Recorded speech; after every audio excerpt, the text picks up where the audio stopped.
I'm Roland Ruiz. I'm the General Manager for the Edwards Aquifer Authority. The Edwards Aquifer Authority is a regional water management agency that has the responsibility of managing, enhancing, and protecting the Edwards Aquifer, which really is and has been the region's primary water resource going back in time to as long as there's been civilization around this region. We take what we do very seriously, and really we kind of consider it a calling more than anything. More than just a job. We're mission-minded, we're service-oriented, and what we're about is really serving the people of the region through the work that we do to protect this resource. I've been in this position now for 6 years as General Manager. When I first came into this role, one of the things that I predicated my vision for the future with our Board of Directors was the idea that we were going to change the culture of this organization, and we were going to build our operations and everything that we do around the concept of shared value. And we identified what it is that was most important to us. What were the core values that meant the most to us? And we listed them as a group, as an entire agency. We came together and we said it was professionalism, integrity, stewardship, respect, science, and collaboration. And so what we've been doing over the past few years is really crafting all our programming around those concepts, those values. We're really on the precipice of a new era in this agency where these values are going to start to manifest themselves in everything that we do, internally and externally. That's our hope, and that's certainly our goal. And so we're about 22 years into our mission as an agency, and we've made great strides in gaining additional certainty around this resource for the people that rely on it.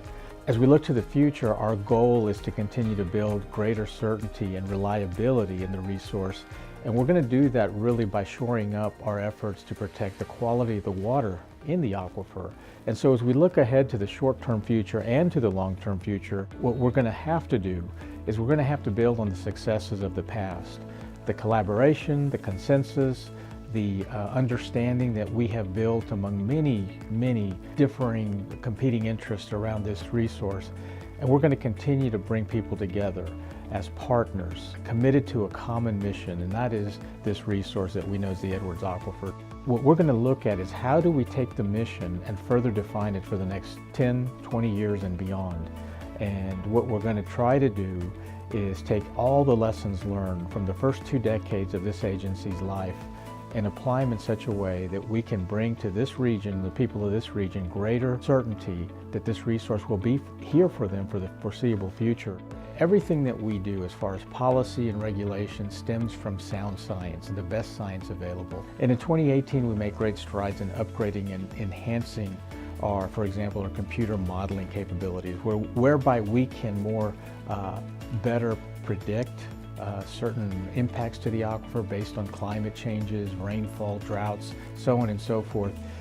All that to say that as we gain better science and better tools to collect and gauge that science, we're in a much better place to ensure that our mission gets carried out in such a way that it has lasting effect. I specifically go back and take a look at our habitat conservation plan, which is important to us, it's important to the region, because that habitat conservation plan is linked to the core issue that created our agency, and that was, what are we going to do about managing this resource in such a way that we can comply with federal law, specifically the Endangered Species Act. And so this HCP, as we commonly call it, gives us that certainty that we have in place the conservation measures, the protective measures to make sure that even in a worse drought, that those species that are protected by federal law are going to continue to survive and thrive because of the work that we've done. And so in 2018, we went through a very thorough process of third-party review with the National Academy of Sciences, and their third and final report assessing our efforts there gave us high marks for reliability in what we've done. 2018 really is a launching point for us for the future. The progress we've made relative to the Habitat Conservation Plan in 2018 really is pivotal and critical for us in terms of a transition to the future. It also links over into our regulatory programs.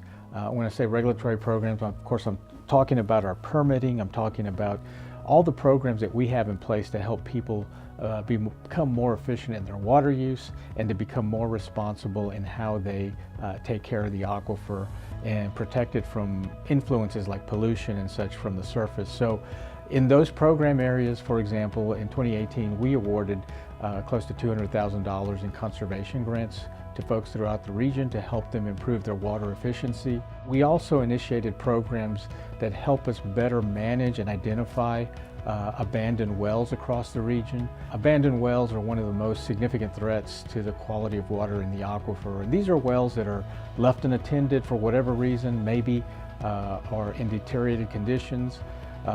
The reason that they're an issue for us is because each one of those wells is a direct conduit to the aquifer. If you imagine a big pool of water, a bucket of water with multiple straws leading into it, and if those straws are not identified, and in many cases those straws are perforated or whatnot at the surface, anything that is on the surface can get into the water. And we're real concerned with that. We've initiated programs that we're going to carry forward from 2018 into the future, helping first responders, for example, be better prepared and equipped in the event that there are catastrophic events that occur on the recharge zone, that they will be able to take precautionary measures to prevent anything bad from getting into the water supply.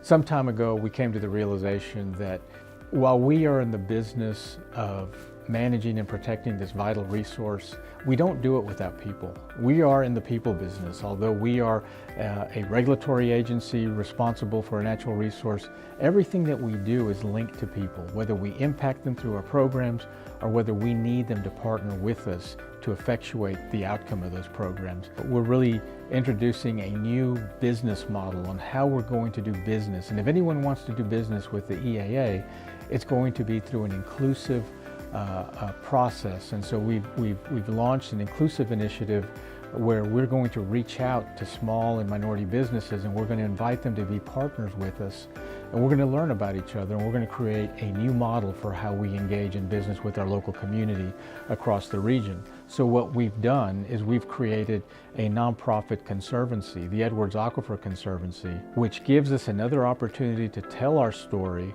another opportunity to engage people in a way that they can actually partner with us and feel like they're contributing to something that is beyond them, something for the greater good. And in this case, it's the advancement of protecting this natural resource for ourselves, for the next generation, and for generations to come. When they talk about South Central Texas and they talk about the Edwards region, one of the things people will not have to be concerned about or worried about will be the Edwards Aquifer. For us, it's an exciting time. We hope that as you engage with us as a community, you will see that as well, and we invite you to be a part of it.